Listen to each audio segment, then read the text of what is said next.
నమస్తే. కిరణ్ టీవీ భక్తి ప్రేక్షకులకి స్వాగతం. ప్రస్తుతం మనతో పాటు ఉన్నారు ప్రముఖ ఆధ్యాత్మికవేత్త, జ్యోతిష వాస్తు పండితులు, లలితా అమ్మవారి ఉపాసకులు నానాజీ పట్నాయక్ గారు. నమస్కారం గురుగారు. శ్రీమాత్రే నమః.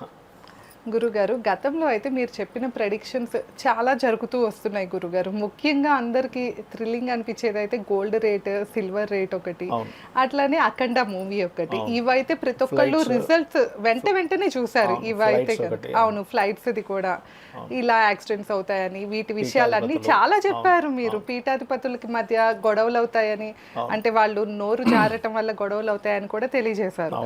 సో ఇవన్నీ చాలా జరుగుతూ వస్తున్నాయి గురుగారు.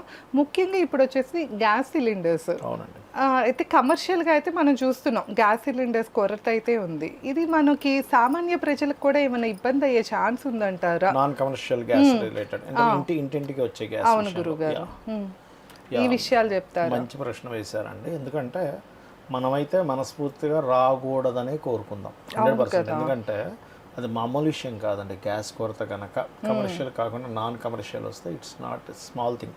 అవును. కానీ మన గ్రహస్థితులు ఏం చెప్తున్నాయి, అసలు నిజంగానే కమర్షియల్తో పాటు నాన్ కమర్షియల్ కూడా ప్రాబ్లం వస్తుందా రాదా అంటే, మనకి ఇప్పుడు తిరుగుతున్నటువంటి గోచారంలో గురువు ఎవరైతే మిథునంలో ఉన్నాడో, గురువు యొక్క స్వరూపం మారింది, చాలా జాగ్రత్త మనం చెప్తూనే ఉన్నాం. అవును. ఇది ఎందుకంటే ఈ గురువు కూడా ఒక రాశిలో ఉండట్లే, వాయువు, జలము, అగ్ని 3 రాశులు మారిపోతున్నాడు. అంటే ఈ 3 కలుషితం అవ్వనున్నాయి. ఓకే. సో 100% ఇది సామాన్యంగా మనం నాన్ కమర్షియల్ మీద కూడా దీని ఎఫెక్ట్ 100% పడనుంది. అవునా గురుగారు? పడనుంది.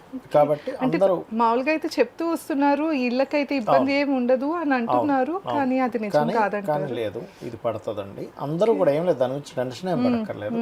ఇప్పటి నుంచే ఇంట్లో ఒక ఇండక్షన్ స్టవ్ ఒకటి, ఇండక్షన్ కుక్కర్ ఒకటి, ఈ క్యాటిల్ లాగా ఇలా ఉంటుంది. మనం వేడి నీళ్ళు వేడి చేసి టీ పెట్టుకుంటాం. మనకు కావాల్సిన ఏంటంటే నీళ్ళు, టీ పెట్టుకుంటాం, పొద్దున్న టీయో కాఫీ ఏదో అవుతాం, అండ్ అన్నం వండుకుంటాం. అవును.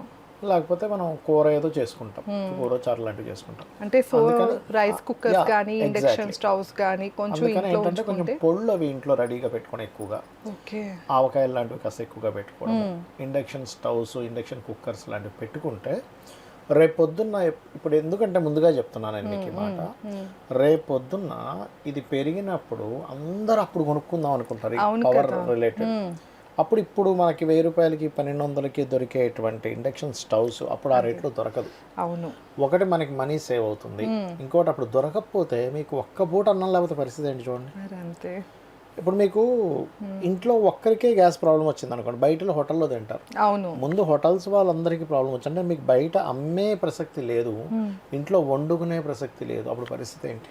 అంటే గురుగారు, మీరు చెప్పింది ఒక 3 నెలల్లో అయితే ఈ యుద్ధం అనేది తీవ్ర స్థాయికి వెళ్తుంది, మనకు కూడా కొంచెం ఎఫెక్ట్ నెలల తరబడి ఉందండి ఉంది గురుగారు. సో ఈ గ్యాస్ ఇబ్బంది అనేది కామన్గా తక్కువే. అంటే మొత్తం ప్రపంచవ్యాప్తంగా మనం పరిశీలన చేస్తే గ్రహస్థితులు ఏం చెప్తున్నాయి అంటే 100% వేరే దేశాలతో పోల్చుకుంటే మనకి చాలా తక్కువ, అందులో ఎటువంటి సందేహం లేదు. కానీ గ్యాస్ రిలేటెడ్ సంబంధించిన ప్రాబ్లం మాత్రం మనం ఫేస్ చేయాల్సి వస్తుంది. కాబట్టి ఆల్టర్నేట్ ఇప్పటి నుంచే చూసుకోండి దయచేసి. అంతే, అప్పటికప్పుడు హడావిడి. ఎందుకు చెప్తున్నామంటే ఇదంతా మనం చెప్పే గొప్పతనం ఏం కాదు, మహర్షులు అందించిన ఒక శాస్త్రం ఇది. ముండేన్ ఆస్ట్రాలజీలో వాయుతత్వ రాశులు గనక ఇబ్బంది అయితే వాయు సంబంధించిన ఇబ్బందులు వస్తాయి. ఇప్పుడు గ్యాస్ అనేది వాయువే, అవును, లిక్విడ్ ఏం కాదు, లిక్విడ్ ఫామ్ ఏం కాదు అది. గ్యాస్ అనేది వాయు ఫామ్ లోనే మనం వెలుగుతుంది, అది అంతే కదా. అవును. సో అందుకని వాయు సంబంధించినవి. కాబట్టి పర్టికులర్గా నన్ను అడిగితే ఇప్పుడిప్పుడే ఇంకా డిమాండ్ అంత లేదు ఈ కరెంట్ పొయ్యిలకి, ఇండక్షన్ స్టవ్స్కి. ఇప్పుడే మీరు కనుక కొని పెట్టుకుంటే మీకు 1000 రూపాయలు 1500 వచ్చేస్తుంది, మంచిది. లేదంటే ఒక మంచి ఇంకా బాగుందంటే 2-3 వేలలో వస్తుంది. కానీ మీరు అప్పుడు కొనుక్కుందాం అంటే దాని రేటు 4 రెట్లు అయిపోద్ది. షార్టేజ్, ఇప్పుడు డిమాండ్ పెరుగుతున్నా కొద్ది ఏమైపోద్ది, అంతే రేట్ పెరిగిపోతాయి. అలాగే నేను చాలా మందికి కూడా ఇప్పుడు ఈ మధ్య ఇచ్చే సజెషన్ ఏంటంటే, మీకు గనక అగ్నితత్వ రాశులకు గనక ధన సంబంధం వస్తే ఈ బిజినెస్ కూడా పెట్టుకోండి అంటున్నా. అది అంటే సూట్ అయ్యే వాళ్ళకి, అందరికీ కాదు. ఇప్పుడు నాకు ఒక క్లయింట్ ఉన్నాడు, ఆయన చెప్పాను, బాబు నువ్వు ఎప్పటికప్పుడు ఆయన సజెషన్స్ అడుగుతుంటాడు. నేనేం చెప్పాను, బాబు నువ్వు పని చేయి, రాబోయేది మొత్తం ఇది రాబోతుంది, వాళ్ళకు పెద్ద ఫ్యాక్టరీ ఉంది, మీ ఫ్యాక్టరీకి గ్యాసెస్ కావాలి, బయోగ్యాస్ రెడీ చేసి పెట్టుకో. ఓకే. అలాగే వాళ్ళు ఏదో ఒక సప్లై చేస్తూ ఉంటారు ఏదో ఒక వస్తువుని, ఈ పవర్ రిలేటెడ్ సంబంధించి చేసుకోమని చెప్పాను. ఇప్పుడు ఆయనకి అగ్ని సంబంధంగా ధనయోగం ఉంది ఆయనకి. ఓకే. అంటే గురుగారు ఇది మనకి అది యోగిస్తుందా లేదా అన్నది రాసులు బట్టి ఈ సంవత్సరంలో ఏ రాసులకి ఈ యోగం ఉంది అని అలా చెప్తారా, లేకపోతే పర్సనల్ చార్ట్ లో తెలుస్తుంది అంటారా? పర్సనల్ చార్ట్ అండి. పర్సనల్ చార్ట్ లో ఓకే. ప్రతి జాతకుడికి ధనాన్ని ఇచ్చే గ్రహాలు ఒక 5-6 ఉంటాయి. అంటే ఎలా అంటే ధనాధిపతి second lord, fifth lord Lakshmi స్థానం అంటారు, ఫిఫ్త్ లార్డ్, సిక్స్త్ లార్డ్ మనం చేసే పనిని బట్టి వచ్చే డబ్బు, నైన్త్ లార్డ్ భాగ్యం కొద్దీ వచ్చేది, అంటే పూర్వజన్మ పుణ్యం కొద్దీ మనకి ఆ బుద్ధి పుట్టి మనం ఆ పని చేస్తాం. 10th లార్డ్ కర్మ, 11th లార్డ్ అగైన్ మళ్ళీ లాభం. ఈ వీళ్ళల్లో ఎవరు బలంగా ఉండి ఎవరు ఆ ధనయోగాన్ని ఇస్తున్నారో చూసుకొని ఆ యొక్క మార్గంలో ఎవరైతే వెళ్తారో ఖచ్చితంగా వాళ్ళకి ధనయోగం కలుగుతుంది. అది యాజ్ పర్ రూల్, ఆస్ట్రాలజికల్గా సూత్రం, అది ఫార్ములా అనేది ఉంటుంది ఆస్ట్రాలజీకి, అది పిచ్చిగా ఉండదు. ఆ ఫార్ములా పరంగా నేను చెప్పేది ఏంటంటే ఫ్యూచర్లో చాలా తీవ్రంగా ఎదుర్కోవాల్సిన పరిస్థితి ఉంది. కాబట్టి ఇప్పటి నుంచే మీరు జాగ్రత్త పడండి. ఆస్ట్రాలజీ ఉన్నది ఎందుకు అంటే నీకు ఫ్యూచర్ ఏం ఉంది, నువ్వేం చేయాలి. ఇప్పుడు 2 రోజులు మనకి పెట్రోల్ లేదంటే మనం ఏం చేస్తాం, కార్లు ఫుల్గా కొట్టించుకుంటాం, బైక్లో ఫుల్గా కొట్టించుకుంటాం, 2 రోజులు సేఫ్గా ఉంటాం. అలాగే ఈ జాగ్రత్తలు ఖచ్చితంగా అందరూ తీసుకోవాలి. ఇది ఏదో నాన్ కమర్షియల్కే ఈ మధ్య ఏదో కొద్దిగా ప్రాబ్లం వచ్చింది కాబట్టి కమర్షియల్కి వచ్చింది కాబట్టి నాన్ కమర్షియల్కి రాదు అనుకోవడానికి వీల్లేదు. నాన్ కమర్షియల్కి కూడా వచ్చే ఛాన్స్ 100% ఉంది ఫ్యూచర్లో. ఓకే. సో అయితే ఇండక్షన్ స్టవ్స్ కానీ ఇట్లా ఆల్టర్నేటివ్స్ అయితే మనం రెడీ చేసుకోవాలి అని చెప్తారు. కొంతమంది అయితే ఊర్లలో బయోగ్యాస్ పెట్టుకుంటారు. అవును, విలేజెస్ లో అయితే ఛాన్స్ ఉంటుంది బయోగ్యాస్, కానీ మనకి ఇక్కడ అపార్ట్మెంట్స్ లో కుదరదు, కష్టం.